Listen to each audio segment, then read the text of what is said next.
परतीच्या पावसाने राज्यातील शेतीचं मोठं नुकसान झालेलं आहे। अंबरनाथ, कल्याण, मुरबाड, शहापूर तालुक्यातील शेतकऱ्यांना मोठा फटका बसलाय। तालुक्यातील जवळपास 80 ते 90% भातशेतीचं नुकसान झालेलं आहे। तर अमरावतीच्या तिवसा तालुक्याला वादळी वाऱ्यासह झालेल्या पाऊस आणि गारपिटीचा तडाखा बसलाय। कापूस, तूर आणि सोयाबीनसह संत्रा बागांचं प्रचंड नुकसान झालंय। चांदवड तालुक्यात देखील काल रात्री ढगफुटीसारखा पाऊस झालाय आणि या पावसामुळे चांदवड तालुक्यात प्रचंड नुकसान झालं असून पिकांसह सर्वात जास्त फटका राहुडसह इतर 10 ते 12 गावांना बसलाय। यवतमाळ जिल्ह्यात झालेल्या पावसानं वेचणी आलेल्या कापूस पिकाचं नुकसान झालंय।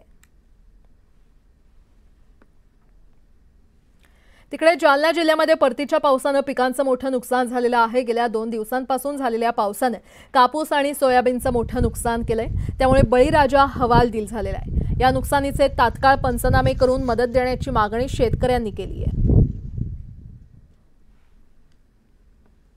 जालना जिल्ह्यामध्ये परतीच्या पावसामुळे पिकांचं मोठं नुकसान झालेलं आहे। मी सध्या जालना जिल्ह्यातल्या अंतरवाली शिवारामध्ये आहे। आपण जर बघितलं तर या ठिकाणी हे कपाशीचं पीक आहे आणि या कपाशीच्या पीक जे आहे ते पूर्ण पावसामुळे या ठिकाणी मोठं नुकसान झालेलं आहे। आपण जर बघितलं तर काल आणि परवा 2 दिवसांपासून रात्रभर जो आहे तो पावसाची रिपरिप आपल्याला या ठिकाणी जिल्ह्यामध्ये बघायला मिळते।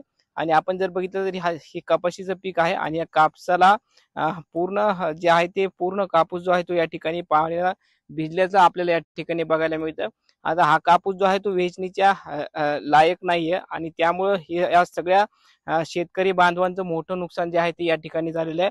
आपण जर बघितलं तर हे सगळ्या कापसाच्या वाती झालेल्या आहेत। पूर्ण कापूस जो आहे तो या ठिकाणी भिजलेला आहे आणि त्यामुळे हे कापसाचं पीक जे आहे ते आता वेचणीच्या लायकीचं उरलेलं नाही। आपण जर बघितलं तर परतीचा पाऊस जो आहे तो मागच्या 2 ते 3 दिवसांपासून जालना जिल्ह्यामध्ये बरसतोय आणि त्यामुळे या सगळ्या कपाशीचं जे आहे ते मोठं नुकसान झालंय। त्याचबरोबर सोयाबीन पिकाचं सुद्धा या ठिकाणी मोठं नुकसान झालंय। त्यामुळे या सगळ्या नुकसानीचे पंचनामे करून शेतकऱ्यांना तात्काळ मदत देण्यात यावी अशा पद्धतीची मागणी जी आहे ते सगळा शेतकरी वर्ग करताना आपल्याला बघायला मिळतोय।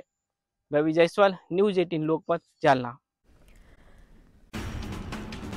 मनसे अध्यक्ष राज ठाकरेंच्या निवासस्थानी शिवतीर्थ इथं बैठक सुरू आहे। या बैठकीमध्ये मनसेचे पुण्यातील शहराध्यक्ष साईनाथ बाबर, किशोर शिंदे, दिलीप वागसकर यांच्यासोबतच अनेक पुण्यातील मनसेचे पदाधिकारी उपस्थित आहेत। पुण्यात अजित पवारांना मोठा धक्का बसलाय। हडपसरमधील 5 माजी नगरसेवक दादांची साथ सोडणार आहेत। अजित पवारांचे कट्टर समर्थक मानले जाणारे आनंद अलकुंटे दादांची साथ सोडून अपक्ष म्हणून लढणार आहेत। विधानसभा निवडणुकीच्या पार्श्वभूमीवर आज भाजपची पहिली यादी येण्याची शक्यता वर्तवण्यात येते। पहिल्या यादीमध्ये 110 ते 115 उमेदवारांची नावं असतील अशी माहिती सूत्रांनी दिली आहे। मुंबईत जागा वाटपासाठी रात्रभर खलबत झाली। देवेंद्र फडणवीस आणि बावनकुळेंच्या उपस्थितीत पदाधिकाऱ्यांच्या बैठका घेण्यात आल्या।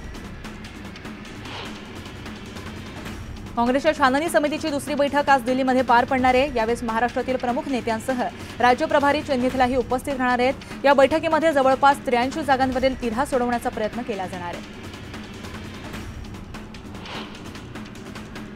अंतरवाली सराटीत आज जरांगे पाटील निर्णायक बैठक घेणार आहेत। यावेळी उमेदवार उभे करणार की उमेदवार पाडायचे यावर निर्णय घेण्यात येणार आहे। त्यामुळे मनोज जरांगे पाटलांच्या भूमिकेकडे सगळ्यांचंच लक्ष लागलंय। मनोज जरांगे पाटलांनी मुस्लिम पर्सनल लॉ बोर्डच्या मौलाना सज्जद नोमानींची संभाजीनगरमध्ये भेट घेतली। या भेटीमुळे राजकीय वर्तुळात चर्चा उधाणार आहे। आमगाव विधानसभेसाठी भाजपचे संजय पुराण भाजपमधून लढण्यास इच्छुक आहेत। मागील 5 वर्षांमध्ये सामान्यांचे प्रश्न सोडवण्यानं ही जागा मिळावी अशी इच्छा त्यांनी व्यक्त केली आहे। त्यामुळे आता कुणाची वर्णी लागणार याकडे सर्वांचंच लक्ष लागलंय। दक्षिण सोलापूर विधानसभेचे काँग्रेसचे इच्छुक उमेदवार मनसेच्या वाटेवर असल्याच्या चर्चा आहेत। महादेव कोगनुरे यांनी राज ठाकरेंची भेट घेतली आहे, त्यामुळे चर्चा उधाणार आहे। वर्ध्यात 4 पैकी 4 जागांवर भाजपनं उमेदवार निश्चित केलाय। भाजपनं 3ही आमदारांची उमेदवारी कायम ठेवली आहे, तर पंकज भोयर यांना तिसऱ्यांदा उमेदवारी मिळण्याची शक्यता आहे। सांगलीच्या जत मतदारसंघातून सामाजिक कार्यकर्ते तुकाराम बाबा महाराज ठाकरे गटातून लढण्यास इच्छुक आहेत। यासाठी त्यांनी भास्कर जाधवांसह संजय राऊतांची भेट घेतली आहे। अमरावतीत उमेदवारी जाहीर होण्यापूर्वीच आमदार रवी राणा यांचे महायुतीचे अधिकृत उमेदवार म्हणून बॅनर व्हायरल झालेत। बडनेरची उमेदवारी युवा स्वाभिमान पक्षाला सुटल्याचा दावा हा रवी राणा यांनी केलाय। सोलापुरात विधानसभा निवडणुकीत तिसरी आघाडी मैदानात उतरली आहे। अक्कलकोटचे विद्यमान भाजप आमदार सचिन कल्याण शेट्टी आणि माजी मंत्री सिद्धराम म्हेत्रे यांच्या विरोधामध्ये प्रहार उमेदवार देणार आहे। वायनाड पोटनिवडणुकीसाठी काँग्रेसनं प्रियंका गांधी यांना उमेदवारी दिली आहे। गांधींविरोधात भाजपकडून नव्या हरिदास यांच्या नावाची घोषणा करण्यात आली आहे। समाजवादी पक्षाच्या वतीनं भिवंडी पूर्वेच्या जागेवर विद्यमान आमदार रईस शेख यांच्या उमेदवारीची घोषणा केली।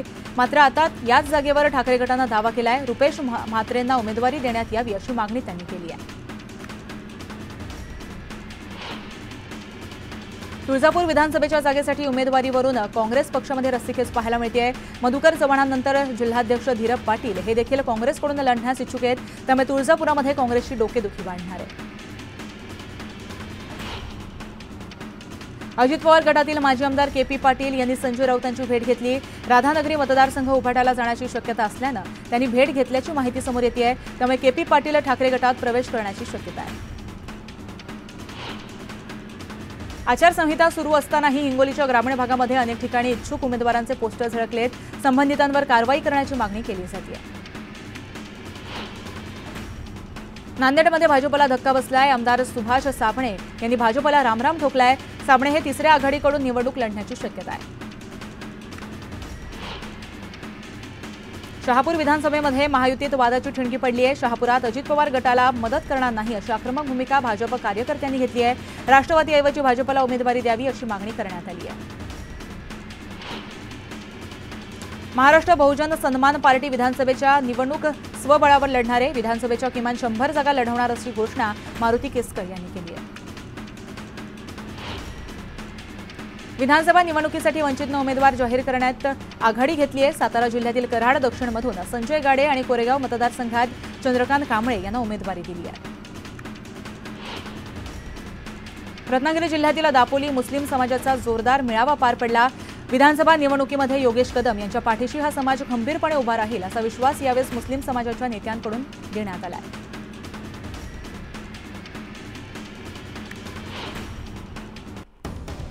पुढे ब्रेकिंग बातमी आपण पाहतोय। परशुराम उपरकर हे आज उद्धव ठाकरे यांच्या भेटीला गेलेत। मातोश्री इथं भेट ते घेणार असल्याचं कळतंय। सिंधुदुर्गमध्ये मनसेतील पदाचा राजीनामा दिल्यानंतर परशुराम उपरकर हे लोकसभेवेळीच शिवसेना ठाकरे गटात प्रवेश करणार होते। मात्र त्यावेळेस पक्षप्रवेश होऊ शकला नाही। आज उद्धव ठाकरे यांची भेट घेऊन शिवसेना ठाकरे गटामध्ये ते प्रवेश करू शकतात अशी माहिती सध्या हाती आली आहे। राजन तेली यांच्यानंतर सिंधुदुर्ग जिल्ह्यातील आणखीन एक माजी आमदार ठाकरे गटामध्ये जाणार आहेत। माजी आमदार परशुराम उर्फ जीजी उपरकर आज दुपारी 12:30 वाजता उद्धव ठाकरे यांच्या उपस्थितीमध्ये शिवसेना ठाकरे गटामध्ये प्रवेश करणार आहेत। 12 वर्षांनंतर परशुराम उपरकर मातोश्रीकडे रवाना झाले आहेत।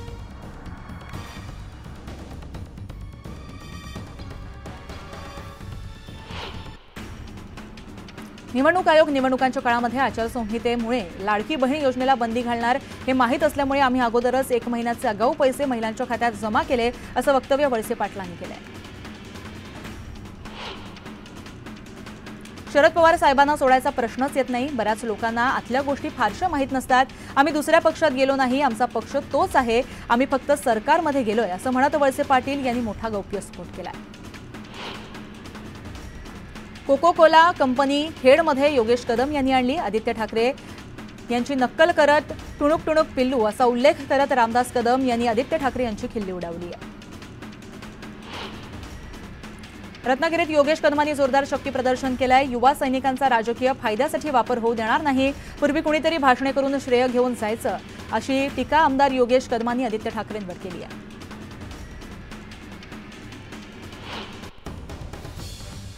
मोठी बातमी आपण पाहतोय। चांदवड तालुक्यामध्ये काल रात्री ढगफुटी सदृश्य पाऊस झाला। या पावसामुळे चांदवड तालुक्यामध्ये प्रचंड नुकसान झाले असून पिकासह सर्वात जास्त फटका हा राहुडसह इतर 10 ते 12 गावांना बसलाय। बांद्रा आणि पाझर हा तलाव फुटल्यामुळे पिकासह शेती वाहून गेली आहे। अनेक जनावरांचा सुद्धा मृत्यू झालाय। नुकसानग्रस्त भागाचा आढावा घेऊन शेतकऱ्यांशी बातचीत केली आमचे प्रतिनिधी बब्बू शेख यांनी। परतीच्या पावसाने नाशिक जिल्ह्यातील ग्रामीण भागात अक्षरशः हाहाकार माजवलेला आहे।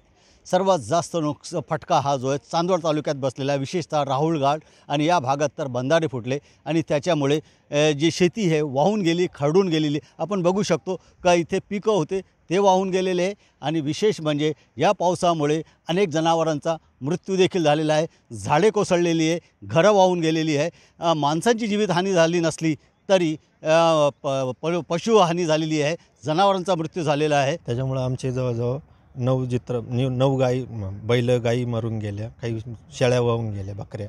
किती नुकसान झालं असेल तरी आता अंदाजे काय त्याचं 4-1 लाख 4 लाखाच्या पुढचंच नुकसान झालं आहे। एकूणच प्रतीच्या पावसाने हातातोंडाशी आलेला आहे घास जो आहे तो हिरावून घेतलेला आहे आणि वारंवार येत असलेल्या नैसर्गिक आपत्तीमुळे शेतकरी हतबल झालेला आहे।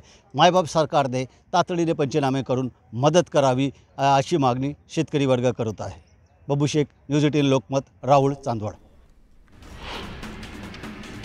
हार्बर मार्गावरील ब्लॉकमुळे सीएसएमटी ते पनवेल आज सकाळी 10:30 पासून ते दुपारी 3:30 पर्यंत लोकल सेवा बंद राहणार आहे। या दरम्यान सीएसएमटी कुर्ला आणि पनवेल वाशी दरम्यान विशेष गाड्या चालवण्यात येतील। माथेरानची राणी अशी ओळख असलेल्या नेरळ माथेरान मिनी ट्रेन 1 नोव्हेंबरपासून पुन्हा धावणार आहे। सुरक्षेच्या दृष्टिकोनातून जूनमध्ये रेल्वे सेवा बंद करण्यात आली होती।